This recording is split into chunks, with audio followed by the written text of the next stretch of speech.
not sure we have anything available at the moment. You're welcome to wait by the bar. I called ahead. My table is ready now.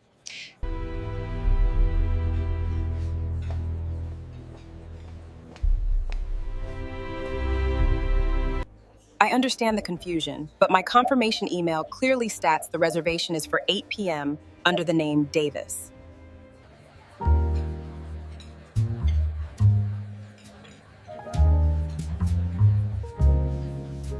I'm going to have to ask you to leave immediately. You are disrupting the other patrons. I assure you, I am doing no such thing. I am waiting for my table.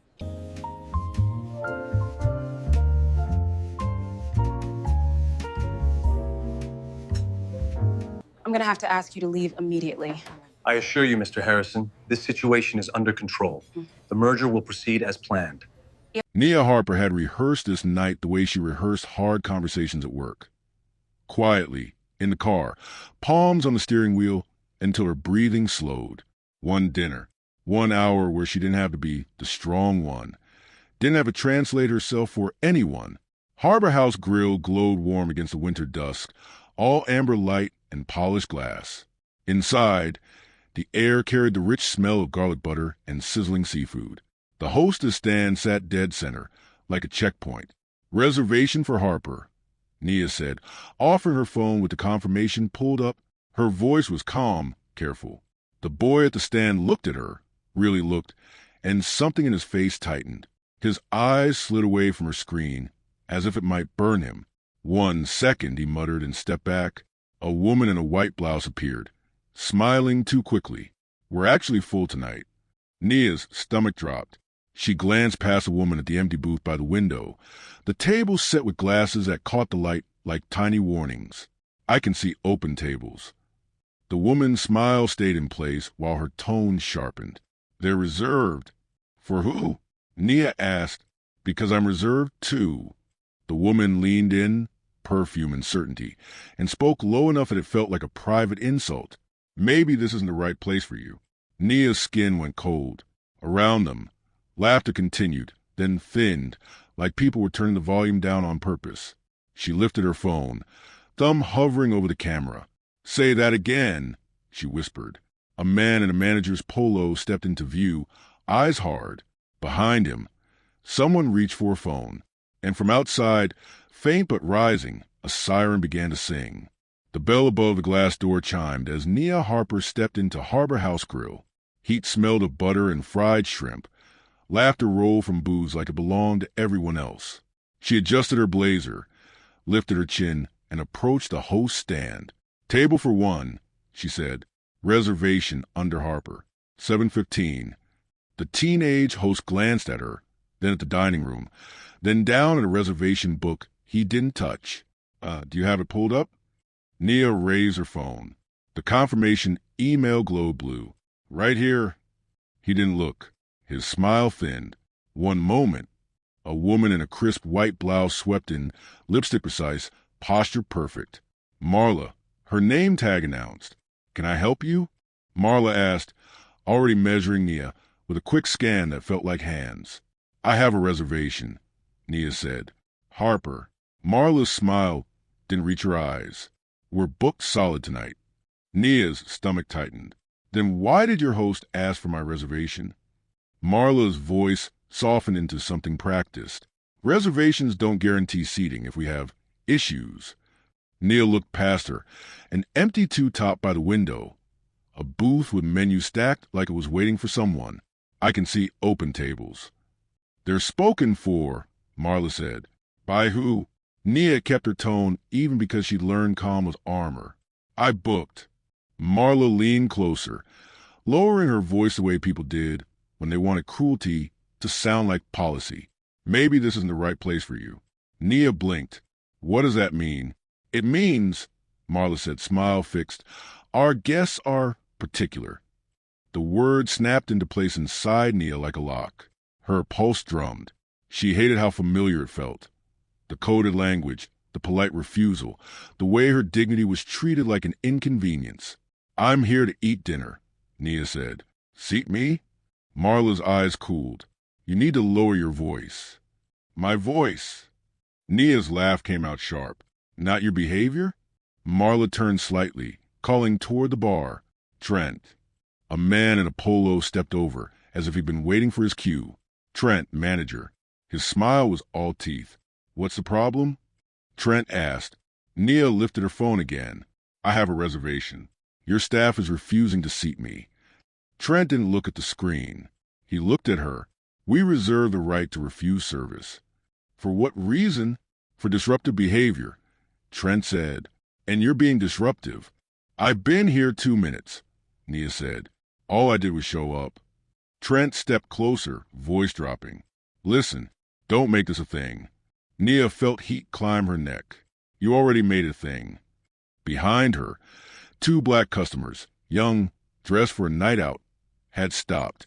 The woman's eyes met Nia's, steady and tired all at once. Record. The woman murmured to her companion. Nia didn't wait. Her thumb tapped the camera. Red. She raised the phone. So Trent's name tag filled the frame. Trent's smile vanished. You can't film in here. I'm documenting my interaction, Nia said. Her voice shook, but she kept the camera steady. Say, why you won't seat me? Marla's tone turned razor thin. Turn that off. No. Trent's jaw flexed. If you don't leave, I'll call the police. Call them, Nia said, and her heart hammered so hard she could hear it.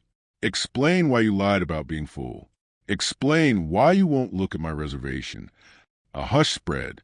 Nearby conversations faded into awkward silence. Someone at the bar swiveled to watch. Trent pointed at the door. Out. Now. Nia didn't move. Tell me on camera what policy I violated. Trent's eyes narrowed and, just for a second, something ugly flickered through the mask. He smiled slowly, like he enjoyed this. Because, he said, letting the words carry, this place has standards. Standards. The word hung in the air, heavy with everything it didn't say. Nia swallowed. Standards like what? Trent's gaze swept her, deliberate, like fit. Her grip tightened around the phone. The red that blinked relentless. She felt the room's attention, the fear in it, the silence that always came before someone decided whether you were worth defending. Her phone buzzed, an unknown number calling, while a siren rose outside, growing louder, closer. Trent's smile widened. Looks like you got your attention. The teenage host hovered at the edge, hands twisting. Ma'am, he whispered, barely moving his lips. I'm sorry. I can't. Nia turned the camera toward him. What did she tell you? His eyes darted to Marla. Just to say we're full. Marla snapped. Ethan, back to your station. Trent pulled out his phone, screen bright against his palm. Dispatch? Yeah, we've got a customer refusing to leave. Trespassing. I need someone here. Nia felt her breath go shallow. You're lying. Trent kept his gaze on her while he spoke into the call. She's filming staff, causing a scene. Outside, tires crunch on gravel. A door slammed. Then a voice, amplified by authority, cut through the glass. Ma'am, step outside. Now. The door opened with a rush of cold air and certainty. 2 officers stepped inside like the room had been waiting for them. Their radios hissed softly. Their eyes went first to Trent. That's her, Trent said, already pointing. She won't leave. Nia turned the camera toward the officers. I have a reservation, she said, forcing steadiness into her voice. They refuse to seat me without a reason. Ma'am, the taller officer said, not looking at her phone. We need you to step outside. Why? Nia asked. Ask him why he called. Trent folded his arms. She's disruptive. Filming staff. We asked her to leave. That's not true, Nia said. I asked for a seat. The shorter officer shifted his weight, eyes flicking around the room. We're not here to debate. Outside. Now. Nia's heart slammed. She felt the familiar pull. The moment where compliance became survival and resistance became risk. She lifted her phone higher. I'm not resisting. I'm asking a question. The taller officer's jaw tightened. Turn the camera off. I'm allowed to record, Nia said. Her voice cracked, and she hated that it did. He stepped closer. Too close. You're escalating. I didn't escalate, she said. They did. A woman at the bar cleared her throat. She's calm, she said, quiet but firm. Trent cut in smoothly. Officer, my staff felt threatened. Nia laughed, sharp and disbelieving. Threatened by what? Me standing here. The shorter officer placed a hand lightly on her elbow, not forceful, but not optional. Let's go. The room watched as she was guided toward the door. No one blocked them. No one shouted. Silence did its job. Outside, the night hit her like a slap. The siren cut off. One officer positioned himself between her and the entrance. The other faced her, notebook already out. Name, he said. Nia Harper. You're being issued a trespass warning, he continued, as if reading weather. For what? Nia asked. I had a reservation. The officer finally glanced at her phone. You can take it up with management. They want you gone. Trent appeared in the doorway, framed by warm light. We don't want trouble, he said loudly. We asked nicely. Nia turned the camera on him. Say why? Trent lifted his hands. I don't feel safe engaging further. The officer nodded, writing. There it is. Nia's breath came shallow. You didn't even ask to see my reservation. That's not our role, the officer said. Our role is to keep the peace. Whose peace? Nia asked. The officer didn't answer. He handed her a slip of paper. If you return tonight, you'll be arrested. The word arrested landed heavy, final. Nia felt it brand itself on her chest. She nodded once. I'm leaving. She walked to her car on legs that felt borrowed. Inside, she locked the doors and sat there, shaking. Her phone buzzed again. Jasmine. Answer. Jasmine said immediately. Please tell me you answered. They trespassed me, Nia said. The words tasted unreal, like I did something wrong. Are you safe? I think so. Stay there, Jasmine said. Don't drive yet. Breathe. Nia stared at the restaurant. Through the glass, she saw Trent laugh with the officers. He clapped one on the shoulder. The door closed behind them, sealing warmth and vindication inside. Her phone chimed again. A notification. Someone had tagged her. She opened it. A video shot from the bar. Her voice. Trent smiled. The word standards clear as a bell. Comments scroll fast. That's messed up. They didn't even try to hide it. This happened to me last year. Nia pressed her forehead to the steering wheel. Relief tangled with fear. It's online, she told Jasmine. Not mine. Someone else's. Good, Jasmine said. That means it's not just your word. Nia drove home slow. Every red light a reminder. In her apartment.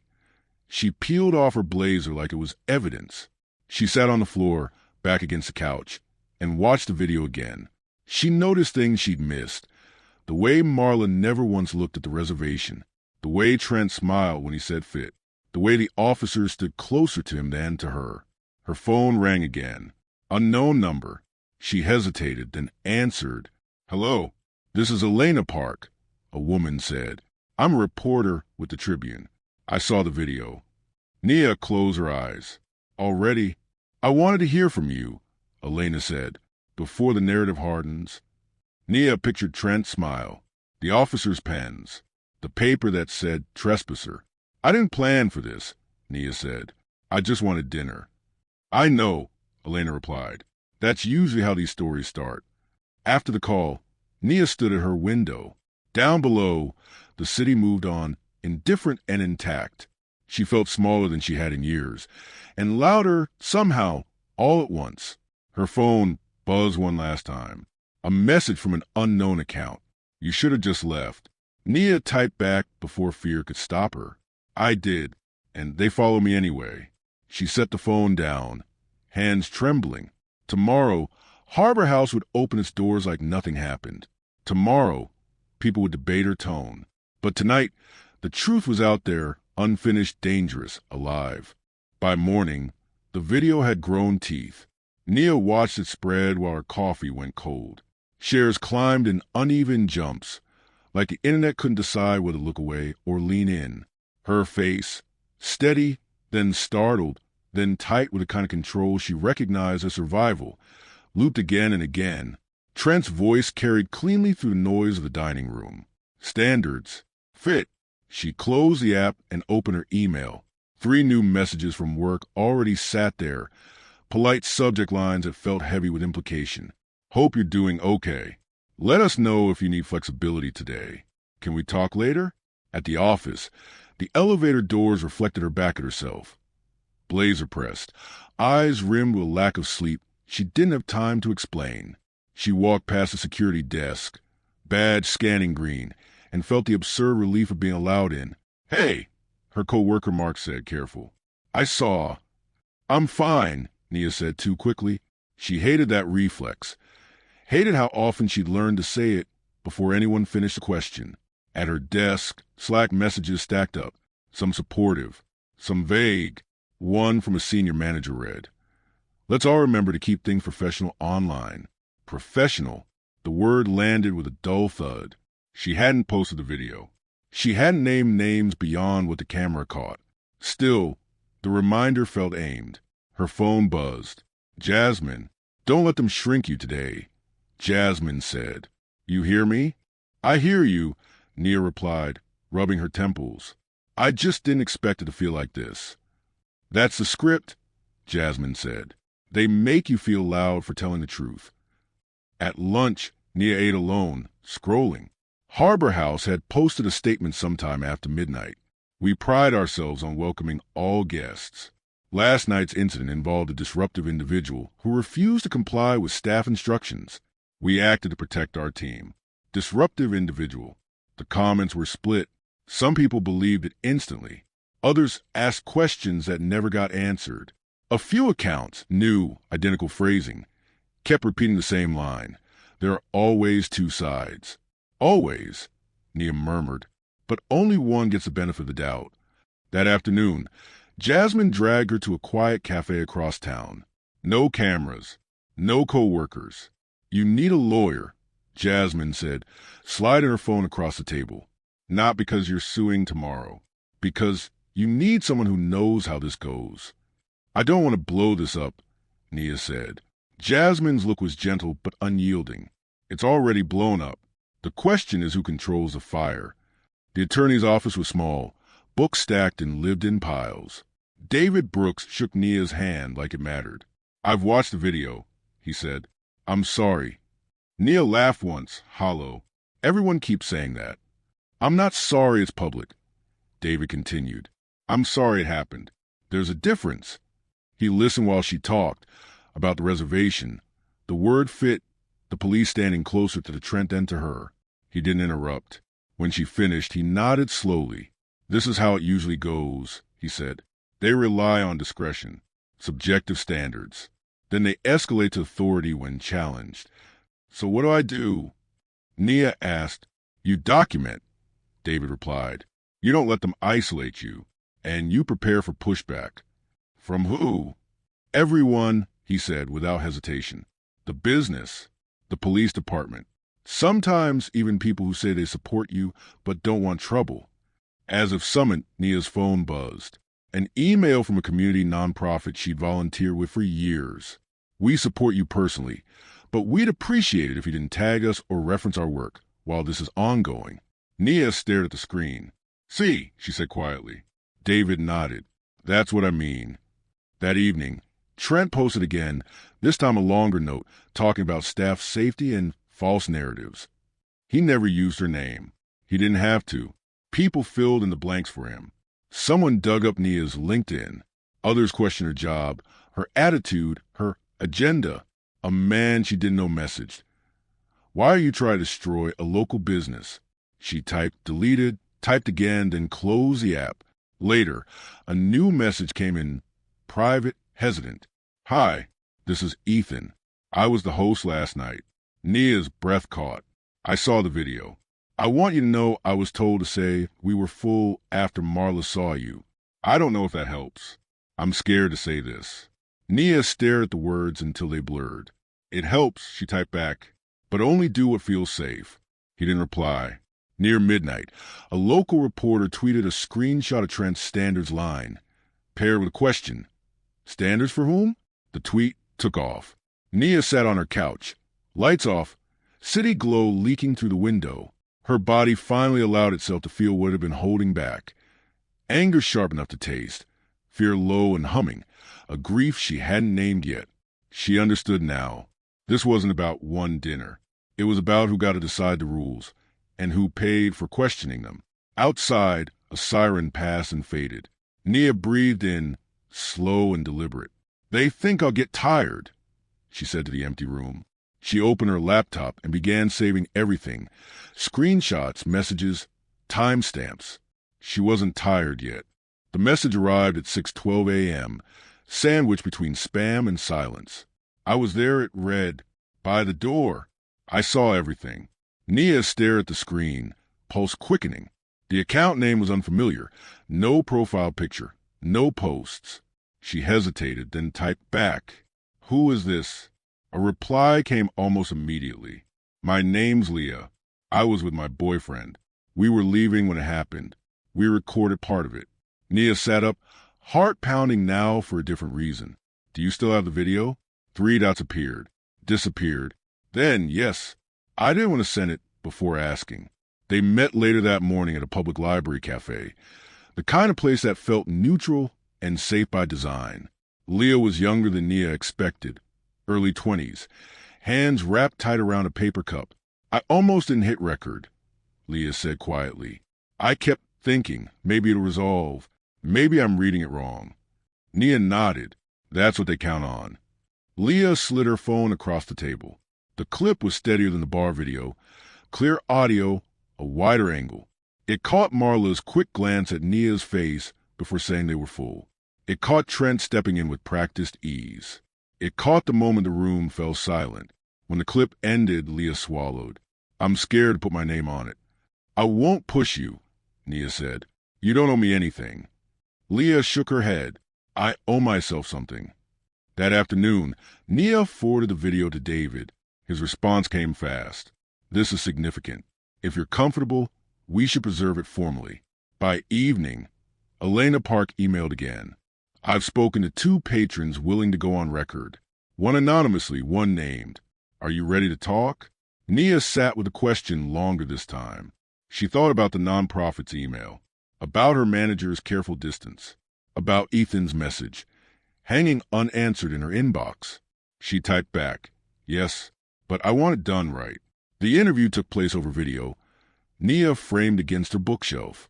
Elena asked precise questions. What was said, who was present, how the police interacted. "Did anyone explain why you were refused service?" Elena asked. "No," Nia replied. "They explained why they had the power to refuse." That night, another message came in. "Ethan again. They cut my hours today." Nia closed her eyes. "I'm so sorry." "It's okay," he wrote. "I expected it. I just wanted you to know I'm willing to tell the truth if it matters." Nia's fingers hovered over the keyboard. David's voice echoed in her head. "Document. Don't isolate. It matters," she typed. "And I won't let you stand alone." The article published the next morning. Elena didn't sensationalize it. She didn't need to. The facts were sharp enough on their own. She embedded the videos, quoted Harbor House's statement, and then dismantled it piece by piece. She included expert commentary on discretionary enforcement and how standards often mask bias. By noon, the restaurant's rating plummeted. By afternoon, Harbor House disabled comments entirely. A new statement went up, this one longer, smoother. "We regret that any guest felt unwelcome." Felt. Nia's phone rang. A known number. "This is Robert Hale." A man said, "Voice genial. I'm part of the Harbor House ownership group." Nia put him on speaker. "What do you want?" "We value community," Hale said, "and we're concerned about how this is escalating." "It escalated when your staff called the police," Nia replied. Hale chuckled softly, as if indulging her. "These things get misunderstood online. Perhaps we can resolve this quietly." "Quietly for who?" Nia asked. "There are ways to make this right," he said, "without further damage." Nia thought of Leah's shaking hands. Ethan's cut hours. The way Trent smiled. "I'm not interested in silence," she said. The call ended soon after. That evening, Nia attended a small community meeting organized hastily at a local church. Folding chairs, bad coffee, too much shared understanding. People stood and told versions of the same story. Restaurants, stores, offices. It's never just one thing, an older man said. It's the pattern. When Nia spoke, her voice trembled only once. They want us isolated, embarrassed, quiet. I'm done with that. Applause broke out, not loud but sustained. Later, alone again, Nia opened her messages. Dozens now.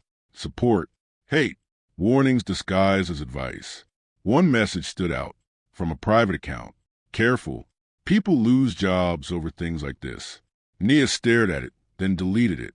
She looked at her reflection in the dark window. Tired, afraid, still standing. Somewhere across the city, Harbor House's lights were off, doors locked early. But the truth, documented, witnessed, spoken, was very much awake. And it was no longer just hers to carry. The article didn't explode at once. It rippled. Nia woke to a phone vibrating so hard it rattled against her nightstand. Notifications stacked faster than she could clear them. Elena's piece had been shared by a regional news account overnight, then picked up by a national columnist before dawn. She sat up, heart racing, and opened the link again. The headline was restrained. The facts were not. Screenshots. Timelines. The reservation confirmation. Time-stamped. Leah's video embedded beneath the bar footage. Angles overlapping like truth closing in. An expert quoted plainly, "Discretionary refusal is one of the most common tools used to mask racial bias in service industries." Nia scrolled, breath shallow. There was the sentence that made her hands shake. When asked why Ms. Harper could not be seated, the manager cited standards and fit. Without explanation. By 9 a.m., Harbor House trended locally. By 10, it trended nationally. The restaurant's Instagram went dark first. Profile still visible, posts gone. Yelp reviews froze, then vanished in chunks. Google Maps updated with a temporary banner. Business information under review. A new statement appeared on Harbor House's website. "We are conducting an internal review. We do not tolerate discrimination of any kind. We regret the distress this situation has caused." No names, no admission. Passive voice like a shield. Jasmine called. "They're scared." Nia sank back against her couch. "They should be." "But listen," Jasmine added, "this is when they start pushing back harder." The push came quickly. A cable news panel debated the incident with the volume turned up and the nuance turned down. A man in a suit argued about mob justice. A woman countered with the video evidence. Nia's face appeared on screen without her consent, frozen mid-sentence. Her phone buzzed nonstop. Some messages were generous, almost overwhelming. "Thank you for saying something. This happened to my mom. I thought I was crazy until I saw your video." Others were sharp and deliberate. "Why were you filming? You should have just left. People like you always want attention." Nia learned quickly not to read everything. Even so, some words slipped through, lodged themselves under her ribs. At noon, her supervisor called. "I want to be clear," her supervisor said carefully. "You haven't violated any policies." Nia waited, but the woman continued, "There's concern at the executive level about how visible this has become." "So," Nia said, "what are you asking me?" "A little restraint," her supervisor replied. "For now." After the call, Nia stared at the wall, anger rising slow and hot. Restraint, as if she were the dangerous variable. David texted moments later. "Ownership is feeling pressure. They'll likely float a settlement idea soon. Don't engage without me." As if summoned by the word ownership, her phone rang again. Unknown number. "Nia Harper," the voice said. "This is Angela Morris. I'm a community liaison working with Harbor House." Nia put the call on speaker. "What does that mean?" "It means we want to listen," Angela said. Her tone was warm, practiced. "We want to understand how this made you feel." Nia closed her eyes. "I already explained what happened. Publicly." "Yes," Angela said, "but online narratives can get distorted." "By facts?" Nia asked. A pause. By emotions. My emotions didn't call the police, Nia said. Angela sighed softly. We're hoping you'll consider stepping back while we address this internally. Address it how? Nia asked. With training, reflection, dialogue, and consequences? Nia pressed. Another pause, longer this time. We can't discuss personnel matters. Nia laughed, short and bitter. Then we're done. That afternoon, Trent posted a video from his personal account. He looked tired, earnest. He spoke about being misunderstood and the pressures of managing a busy restaurant. He never said Nia's name. He didn't have to. His supporters flooded the comments, praising his grace under attack. Within minutes, someone stitched his video with Leah's footage. The contrast was brutal. By evening, a former Harbor House server went public, describing being told to watch certain tables and manage the vibe. Another followed, then another. Patterns emerged where excuses once lived. Ethan texted Nia again. They told us not to talk to anyone, but everyone is. Are you okay? Nia asked. Scared, he admitted, but also relieved. As night fell, Nia sat on her balcony, city lights blinking like distant witnesses. She thought about the word algorithm, how it rewarded outrage, punished hesitation, flattened pain into content. Yet something else was happening too. People were recognizing themselves in her story, not because it was dramatic, but because it was ordinary. Her phone buzzed one more time. A message from Elena. City council members are asking questions now.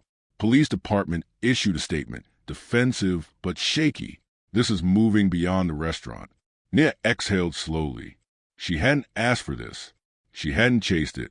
But the truth, once visible, had found momentum of its own. And for the first time since that night at Harbor House, Nia felt something shift. Not relief, not victory, but traction. The ground beneath the lie was giving way. The backlash didn't roar. It crept. It arrived in the spaces where support had thinned, in conversations that lowered their voices when Nia entered the room. It showed up as concern and context, and both sides. The volume of public outrage made people nervous. Nervous people look for ways to make it stop. Harbor House's attorneys moved first. David called early. They're claiming you were aggressive. Nia stared at her kitchen sink, water running forgotten. Aggressive how? Body language. Tone. Filming without consent. David said. They've sent over selective stills from their security footage. Selective? Nia repeated. Yes, he said. Frames were your mid-sentence. No audio. No lead-up. By noon, those images circulated on fringe blogs and then bled into mainstream commentary. A crop shot of Nia pointing with her phone. A caption, escalation. Jasmine sent a link with one word. Here we go. At work, the atmosphere had changed. Doors closed more often. Meetings happened without her. Her supervisor asked for a check-in. We're getting calls, she said, not meeting Nia's eyes. Donors. Partners. And Nia asked, and they're worried about alignment. The supervisor replied, not your values, just the noise. So, what do you need from me? Nia asked, a statement, she said, something clarifying your speaking as a private citizen. Nia felt something fracture. I am a private citizen. Yes, her supervisor said gently, but right now you're also a headline. Nia nodded, slowly. Then, maybe we should talk about why headlines make people more uncomfortable than discrimination. The supervisor's mouth tightened. Let's revisit this. Outside, the police department released their own statement. Officers responded to a call for service regarding a disruptive patron. Actions taken were consistent with department policy. No mention of the reservation. No mention of the word fit. Elena texted. We're requesting body cam footage. They're dragging their feet. The counterattack found Ethan next. They cut my schedule to one shift, he wrote. Manager says it's unrelated. Nia's chest burned. That's retaliation. I know, Ethan replied, but they know I can't prove it. That night, David laid out the options on a legal pad. Civil rights complaint with the state, he said. Possible lawsuit. Media pressure. And the risks? Nia asked. Time, he replied. Stress. Smear campaigns. People you trust stepping back. Nia thought of her nonprofit, her job, Ethan's hours. Do they ever win by wearing people down? She asked. All the time, David said. That's the point. Harbor House's ownership group released another statement the next morning, this one longer, more polished. We are aware of allegations circulating online. We ask the public to reserve judgment until all facts are known. Reserve judgment, as if the facts hadn't been documented, time-stamped, corroborated. A local radio host invited Nia on air to discuss both perspectives. David advised against it. They'll reframe you, he warned. You don't owe balance to harm. Instead, Nia met with Elena again, this time off the record. Elena showed her internal emails from a source within Harbor House, ownership discussing protecting the brand, managing optics, and avoiding precedent. Precedent, Nia said softly. That's what they're afraid of.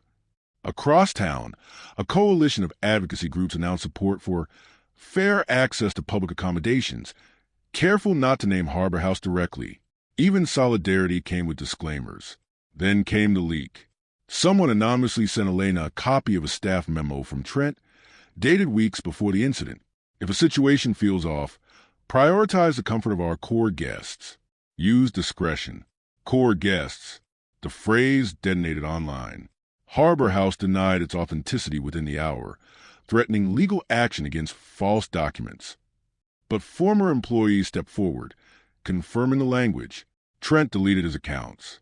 By Friday, city officials announced a review of the police response protocol for service refusal calls. Not accountability, review. Nia sat in David's office, hands folded tight. It feels like they're giving me just enough to keep me quiet. David nodded. They're testing your endurance. Her phone buzzed. A message from her supervisor. We need to talk about your role going forward. Nia closed her eyes. Later that night, Jasmine brought takeout and wine. They ate on the floor. Do you regret it? Jasmine asked softly. Nia considered the question honestly. She thought about the dinners she never ate, the nights she couldn't sleep, Ethan's hours, Leah's fear. Then she thought about the messages she still received every day. I thought it was just me. No, Nia said. I regret that this is how expensive honesty is. Her phone lit up with a new email from David. Ownership wants to discuss resolution. Nia exhaled, long and slow. Here comes the price tag, Jasmine said. Nia looked at the screen, then at the city beyond the window. They want this over. She straightened her shoulders. I want it right. The conference room smelled of stale coffee and polished wood. Bright fluorescent lights hummed overhead, relentless and impartial. Nia sat across from a small army of Harbor House attorneys, their faces blank masks behind thick glasses. David Brooks settled beside her, a quiet anchor. Remember, he whispered, answer only what they ask. Facts, dates, witnesses. The first attorney's tone was soft, practiced. Ms. Harper, can you describe what happened the night of your reservation? Nia swallowed. She could feel the memory unfold. The amber glow of Harbor House, Marla's tight smile, Trent's teeth when he said fit. She spoke clearly, measured, never rising to the bait. Reservation confirmation, she said. Confirmed for 7:15. I arrived at 7:02. I showed the hostess the confirmation. She walked away. The manager stepped in and refused to seat me. I asked why. I was told it wasn't the right place for me. They interjected almost immediately. You said the manager said standards. Can you clarify your tone when repeating that? Nia's hands rested on the table. I asked him to repeat what he said. That's all. I did not raise my voice. The deposition dragged, attorneys circling, probing for anything that could portray her as escalating.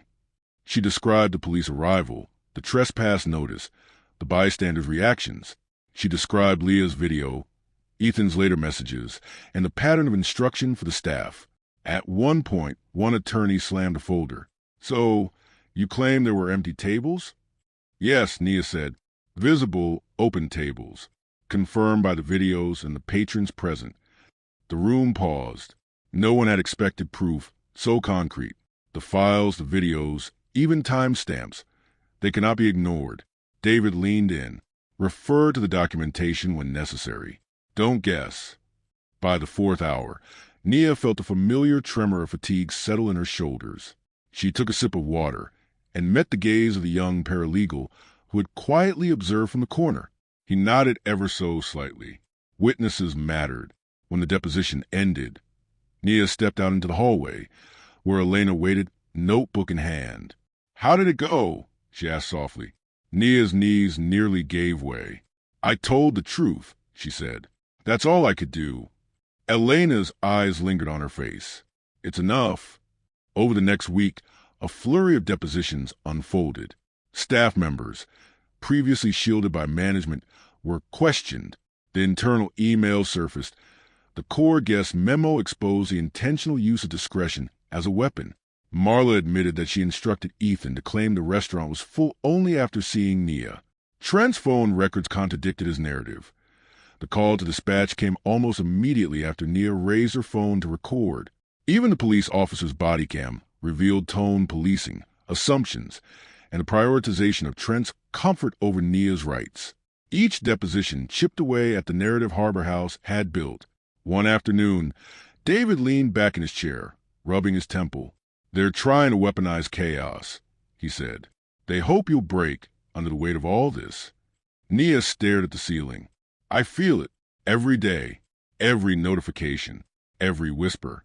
"They can't fabricate facts," David said firmly, "and facts matter." Meanwhile, the online coverage grew. Reporters paired their articles with images from the depositions, highlighting contradictions and pointing to the pattern of selective enforcement. People began connecting the dots. Standards as code, discretion as shield, police called to enforce privilege. Ethan's messages to Nia were brief but steady. "They interviewed me today. It felt like I was risking everything, but I told the truth." She replied, "Thank you. You're brave." Late one night, Nia reviewed the footage again. Leah's clip, the bar video, Trent's selective screenshots, the security camera angles. Together, they told a story too coherent to ignore. She thought of every subtle gesture she had witnessed. The glance, the whisper, the half-smile that tried to mask disdain. They had been documented now, layered in evidence. Her phone buzzed. A message from David. "City officials and legal counsel are reviewing. They've acknowledged contradictions. We may have leverage for settlement." Nia closed her eyes. The phrase leverage for settlement carried both hope and tension. It could end this quietly, or it could catalyze a confrontation that would make the world watch even closer. The following day, she met with Elena again. The reporter had pieced together the internal emails, the depositions, and the public statements. Together, they verified the timeline. Every lie had a shadow, every omission a counterpart in the footage. By the end of the meeting, Elena left with files in hand and a determined look. Walking home, Nia noticed the city felt different. The night air was sharp, the streets unusually quiet. She remembered the night at Harbor House. The heat, the amber glow, the sudden shift from expected civility to refusal. She felt the weight of those moments all over again. Yet now, each fact she had spoken, each video captured, each witness willing to testify, had turned the memory from personal trauma into undeniable truth.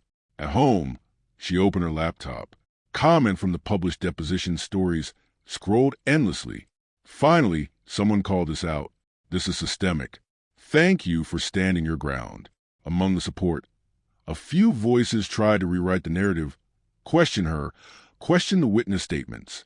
Nia let them scroll past, like flies around a bright window. She knew the counterattack would continue, that the pressure, fear, and scrutiny wouldn't vanish overnight. But for the first time, she felt a glimmer of something steadier than anxiety. Traction. Her truth was no longer her burden alone. It had become a force beyond her apartment walls. Before turning off the lights, she texted Ethan. "Tomorrow we see what happens next." His reply came quickly. "I'll be ready." And in that moment, Nia realized the story was still unfolding, but now the scales were beginning to tilt. The lies, once protective armor, had cracks. The witnesses, once silenced by fear, were beginning to speak. And she, the one who had simply wanted dinner, was no longer quiet. The settlement offer came in the form of a neatly formatted PDF attached to an email from Harbor House's legal team. Nia sat at her kitchen table, laptop open, the city lights outside casting fractured reflections on the screen. The words were polite, careful, sterile, but they carried a heavy undertone. Harbor House Grill acknowledges the incident involving Ms. Harper. While we do not admit fault, we offer a monetary settlement and an agreement to participate in diversity training. Nia exhaled slowly, reading between the lines. The settlement promised public training, a press release, and a modest financial acknowledgement, but it also contained a non-disclosure clause that would silence her completely. David, she said, eyes scanning the document again. This hush clause, I can't accept this. He nodded. It's what they use to make stories disappear.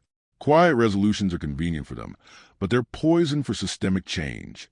She leaned back, letting her hands fall to her lap. I didn't do this for money. I didn't do this for silence. I want accountability, not comfort. David smiled faintly. Then you're doing a harder thing. By mid-morning, social media had exploded again. The settlement rumor had leaked, sparking outrage among activists and community members who had been following Nia's story closely. Harbor House issued another statement, defensive, legalistic, attempting to minimize damage. But the leak had already ignited scrutiny from city officials and local journalists. Trent's presence in the public sphere had evaporated, his accounts deleted, emails unanswered. Marla submitted a formal resignation, citing personal reasons, though insiders whispered it was because ownership wanted distance from the controversy. The staff who had been complicit or intimidated began quietly leaving. Nia read messages from former employees thanking her for creating a space where their testimonies could be heard without retaliation. The restaurant itself began to feel smaller, fragile. Reviews that had once been glowing were replaced with cautionary tales. Patrons shared experiences of microaggressions, coded language, and moments of discomfort previously ignored. The illusion of authority Trent had wielded was gone.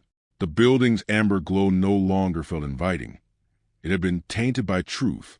Meanwhile, the police department's internal review found procedural errors in how the officers had handled Nia's trespass encounter. Not criminal misconduct, but tone policing, failure to investigate, and assumptions that privileged the manager's narrative. Official recommendations included retraining on bias and proper handling of service disputes, though Nia knew the impact would be slow and uneven. Nia returned to the community forum a few days later, her laptop open, prepared to speak. She watched faces, some tired, some hopeful, some wary. Everyone had a story. Everyone had been silenced once, like Ethan or Leah. Standing there, Nia realized the weight of her choices extended far beyond her own experience. A journalist asked, "Do you feel like justice has been served?" Nia paused. The restaurant had changed hands and influence. Personnel had shifted, and the public narrative had forced accountability. But justice wasn't a single moment. It was ongoing, fragile, demanding constant vigilance. "I want a measure of accountability," Nia said finally. "Trent is gone. Policies are being reviewed. The staff who risked telling the truth were acknowledged. But justice isn't a headline. It's the work we keep doing after the cameras are off." Her phone buzzed. It was Ethan. "They asked me to share my story officially." I said yes. Nia smiled faintly. "Good. They deserve to be heard." At home, she opened her laptop again and drafted a statement for publication. Clear, precise, honest. Her words documented the night of the incident, the layers of institutional bias, the complicity of silence, and the courage of witnesses. She included recommendations for policy changes, transparency in reservations, clear anti-discrimination protocols, and anonymous reporting mechanisms for staff. By evening, a press release went live. It included Nia's account, statements from Harbor House acknowledging errors, and a commitment to anti-discrimination training. The response was swift and public. Investors expressed concern, city officials praised transparency, and the community weighed in, largely supportive. Trent's attempt to hide behind protocol had collapsed under scrutiny.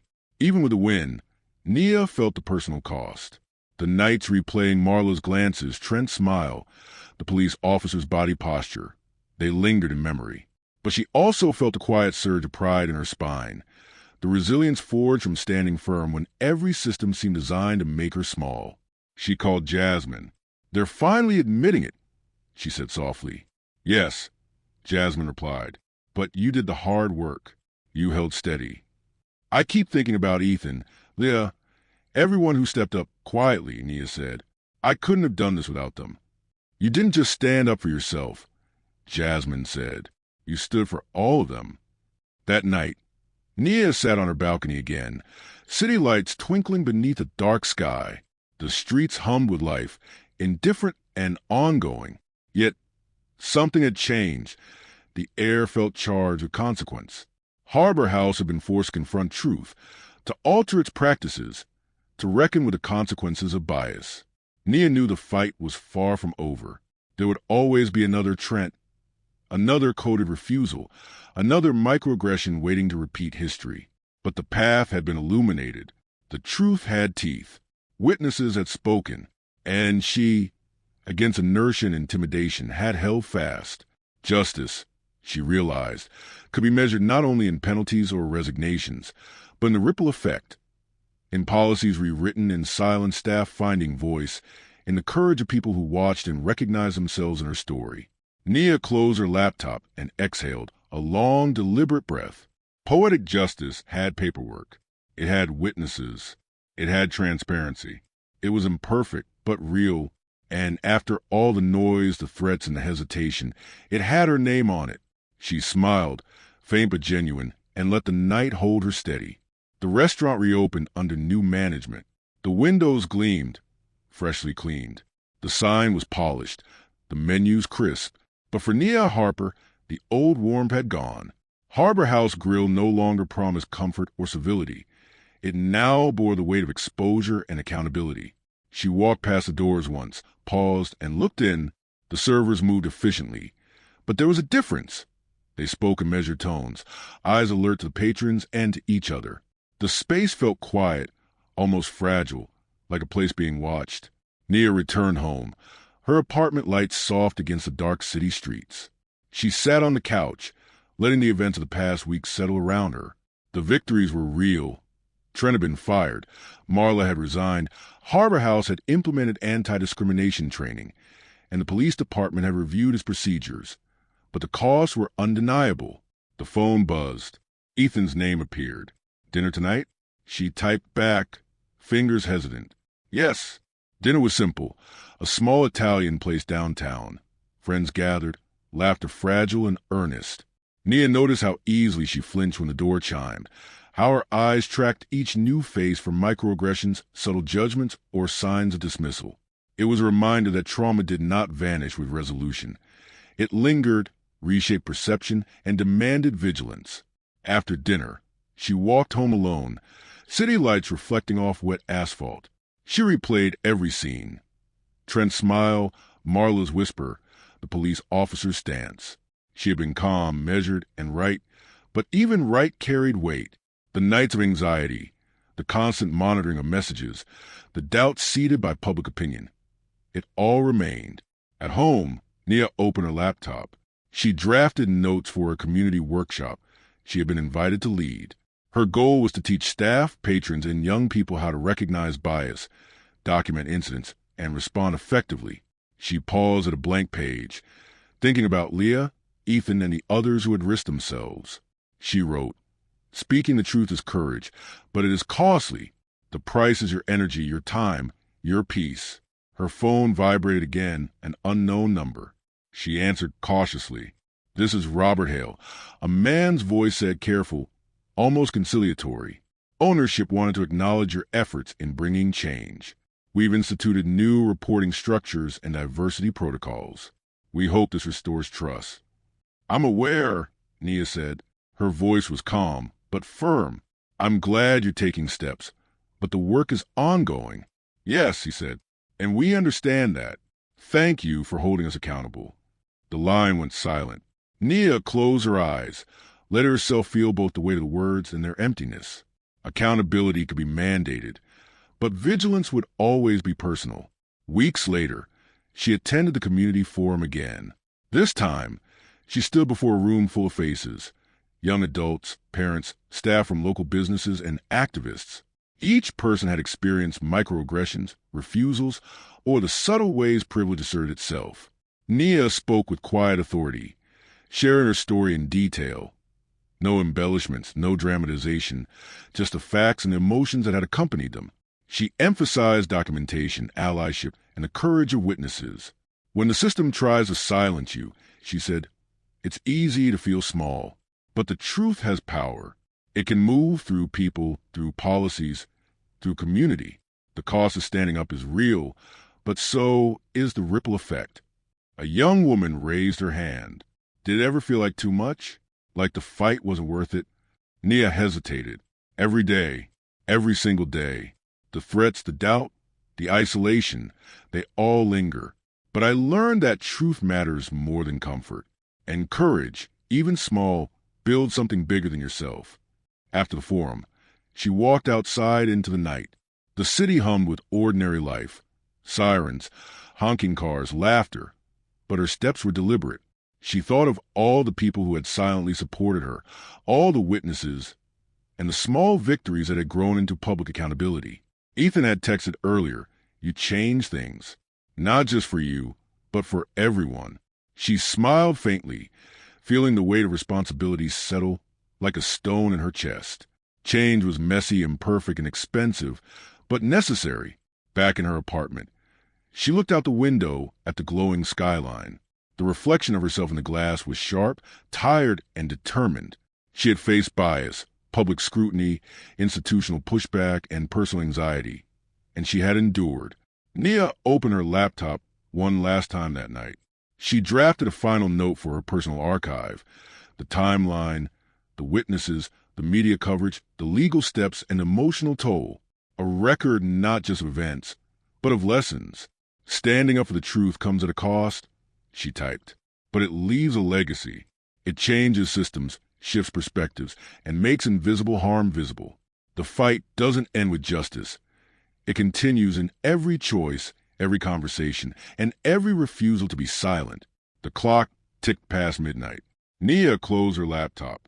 She let herself lie back, eyes to the ceiling, finally letting a small measure of peace settle. The victory was imperfect. The scars remained, but she was unbroken. For the first time in weeks, she allowed herself to breathe fully. She had been right, and she had endured.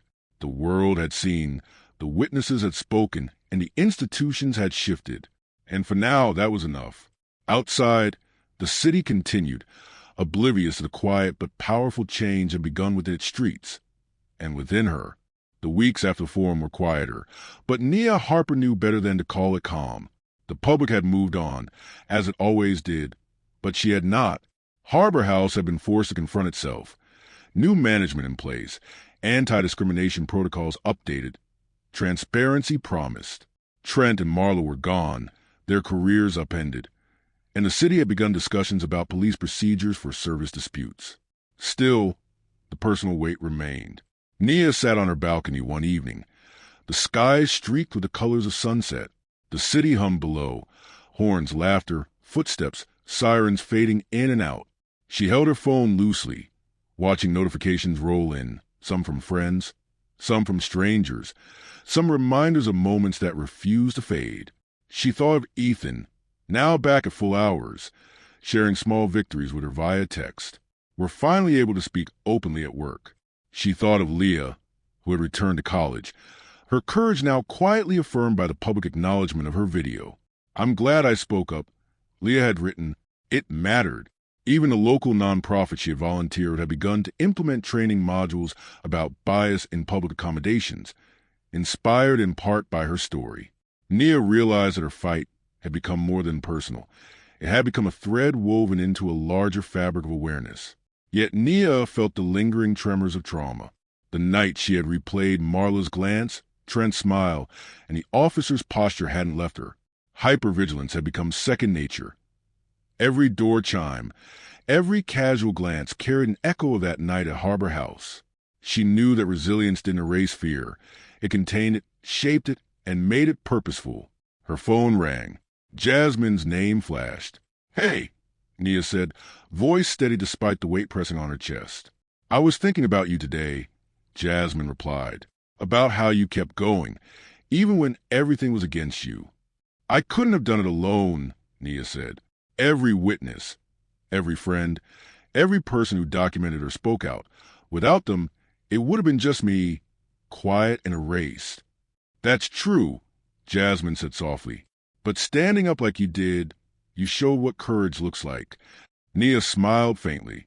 She hung up and turned back to the city below. The streets went on, oblivious to the ripples she had set in motion. And yet, the ripples were there, undeniable. Policies were changing. Voices that had been silent were now being heard. Awareness was growing. The memories of that night, the humiliation, the coded refusal, the police encounter, remained, but they had been transformed. No longer were they solely personal wounds. They had become instruments of change. They were reminders of systemic patterns, yes, but also of the human capacity to resist, document, and demand accountability.